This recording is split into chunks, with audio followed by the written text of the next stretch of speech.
Leeds is party music, absolutely party music.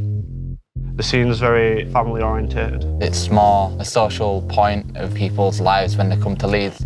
My first experience walking into a dub night, I remember walking into that and just not being able to breathe properly, like my heart started beating differently.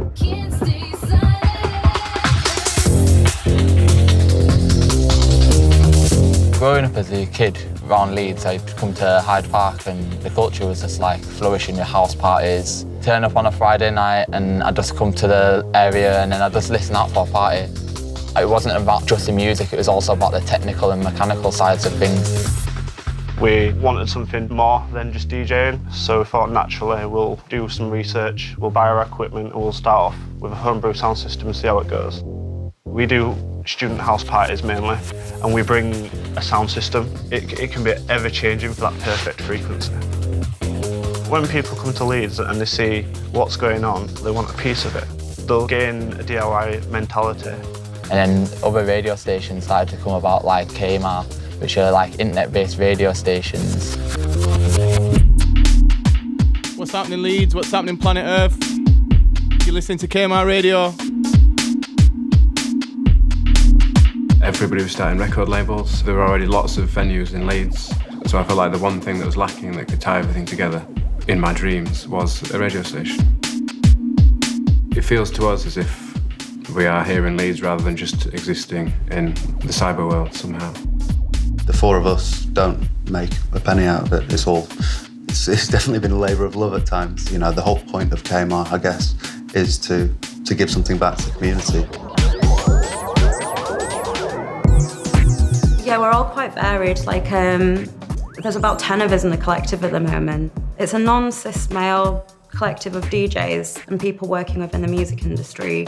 Equaliser, for me, it's a real opportunity to sort of address gender imbalance in the scene more widely as well. Through Equaliser, I have the opportunity to teach DJing. The workshops are for cis women, trans women, non-binary and trans people to access, and it's free to access as well.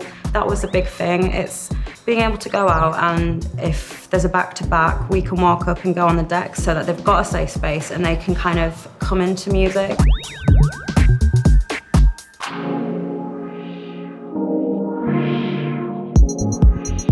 When people put on house parties, it's technically them putting on a club night. That's all they're doing. They're booking DJs, sorting out decor. They're doing everything DIY. They've just done what anyone can do in a club, but maybe even better sometimes. I think there's quite an entrepreneurial spirit in Leeds in general. There's quite a lot of self-starters. That seems to be the mentality throughout a lot of Leeds. You will get so much support from people because we all want the same thing. Leeds is a really kind of open and encouraging city in that sense. I thought I really had a handle on the Leeds scene. I thought I knew the main parties, the main promoters. But since we started the radio, I realised that it was barely scratching the surface. The younger people are the people who tend to be more organised, who are more up for it, who put more effort into the show.